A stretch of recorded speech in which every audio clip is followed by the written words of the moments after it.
माँ चली अमेरिका। निधि का नेचर बचपन से ही शर्मिला था।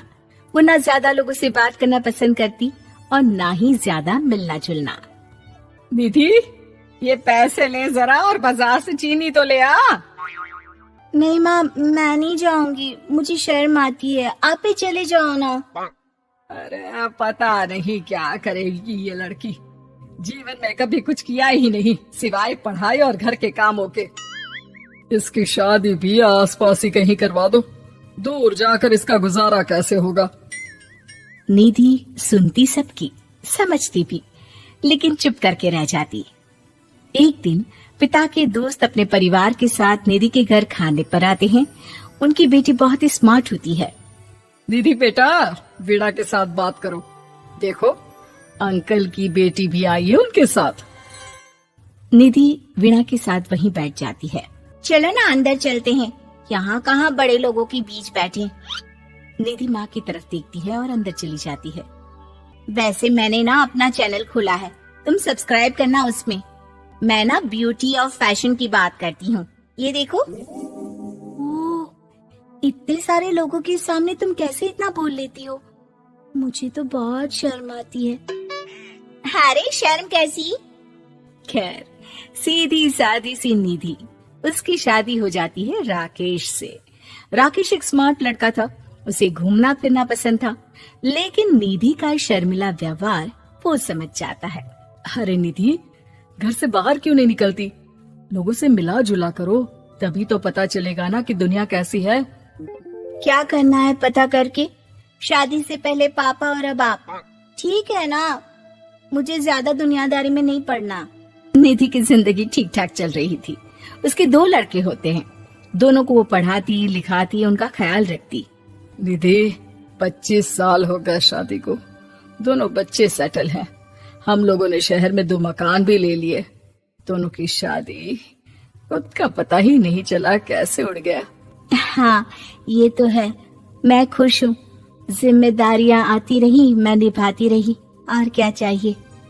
देखो, मैंने सोचा है कि अब हम लोग अमेरिका जाकर रहेंगे। यहाँ की जिंदगी तो जी ली, वैसे मुझे वहाँ बहुत अच्छी नौकरी मिल रही है। मैं कैसे चलूंगी? मुझे वहाँ का कुछ नहीं पता। आप तो जानते हैं ना कि मैं घर से बाहर ही कम निकलती हूँ। अरे तो क्या हुआ, वहाँ भी घर में ही रहना है ना, मैं हूँ ना, नौकरी करूँगा। निधि मान जाती है और पति के साथ अमेरिका चली जाती है।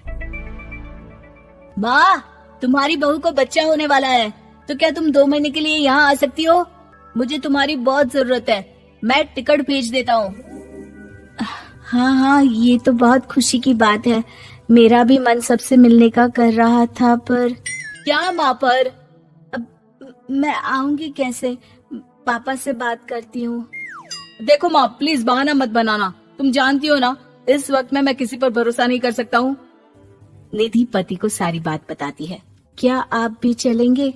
निधि, आने जाने में बड़ा खर्च हो जाएगा, ऊपर से मुझे यहाँ छुट्टी नहीं मिलेगी। बहू पर वक्त ऐसा है कि तुमको तो जाना ही पड़ेगा। मैं अकेले दुकान तक तो नहीं जा पाती, इतनी दूर भारत कैसे जाऊंगी? मुझसे नहीं होगा। लेकिन सबके कहने पर निधि को जाना ही पड़ता है। एयरपोर्ट में घबराई निधि एक मुसाफिर से कहती है, मैं ना भारत जा रही हूँ, दिल्ली जाने वाली फ्लाइट। सब मिलकर निधि की मदद करते हैं और फाइनली निधि भारत पहुंच जाती है, जहां बेटा उन्हें घर ले आता है। वाह माँ जी, यहाँ तो मैं भोपाल तक नहीं जा पाती, आप अमेरिका से आ गई। भाई, चालाकी तो औरतों में होनी ही चाहिए, यहाँ हम बुद्धू के बुद्धू रह गए। निधि इतनी दूर और लंबा सफर करके थक जाती है। वो चुपचाप बैठ जाती है। बैठना नहीं है माँ जी, बच्चा पकड़ना है, ये लीजिए। और हाँ, घर का काम तो मैं करूंगी नहीं, जानती है ना शरीर कच्चा सा है, तो मुन्ने को सुलाकर कुछ बना लीजिएगा। निधि को बहू का व्यवहार बहुत बुरा लगता है। जैसी भी थी, पिता और पति की हमेशा लाडली रही थी निधि। निधि बेटी की तरफ देखती है। माँ, वो काम वाली कोई मिल नहीं रही है ना, मैं देखने की कोशिश तो कर रहा हूँ, जैसे ही मिल जाएगी वो संभाल लेगी सारा काम। अरे कैसी बात कर रहे हो? जब पहले मैंने कहा था कि अमेरिका से इनके टिकट में जो पैसा खर्च कर रहे हो उतने में नौकरानी रख लो, तो नहीं, मेरी बात पर विश्वास नहीं था। कि ना ना कोई मेरे बच्चे को अच्छे से नहीं संभालेगा। अब इनका भी खर्चा और नौकरानी का भी खर्चा। अरे ना जी ना, मैं नहीं संभाल सकती। निधि जैसे तैसे 2 महीने रहकर वापस अमेरिका चली जाती है, लेकिन वहां जाते ही जैसे राकेश उसे देखता है उसके गले लग जाता है। ये क्या हालत बना रखी है निधि, कैसी लग रही हो? खाना नहीं खाती थी क्या? क्या हो गया? निधि पति से कुछ नहीं कहती, बस रोती ही चली जाती है। मैं नहीं चाहूंगी कभी भी भारत, आप मुझे हमेशा यहीं रखना अपने पास। राकेश बेटे को फोन करता है। तुम्हारी माँ की जो दुर्दशा करके तुमने भेजा है ना, मुझे पता होता तो मैं अपनी बीवी को कभी तुम्हारे पास नहीं भेजता। पापा, आप तो रीना का नेचर जानते हैं ना, वो माँ पर हावी रहती थी। अब मैं तो ऑफिस चला जाता था, वो माँ पर जुल्म करती है और माँ भी इतनी सीधी है कि चुपचाप सहती रही। मुझे माफ कर दीजिए पिताजी। खैर, राकेश कहता भी क्या, प्यार दुलार के साथ अपनी निधि को संभालने में लग जाता है। लेकिन कहते ना, वक्त हमेशा एक सा नहीं रहता। अमेरिका में ही राकेश की मृत्यु हो जाती है और निधि अकेली रह जाती है। बड़ा बेटा कहता है, माँ भारत चलो ना, हम लोग साथ रहेंगे। निधि को जैसे ही वो सब सीन्स याद आते हैं वो परेशान हो जाती है। समझ में नहीं आता कि पति के बिना अब जीवन कैसे चलाएगी। मैंने सारा जीवन घर का काम किया, घर देखा और जिंदगी चलाई, लेकिन जिस घर में रही सबने प्यार दिया, मैं वहां नहीं जाना चाहती।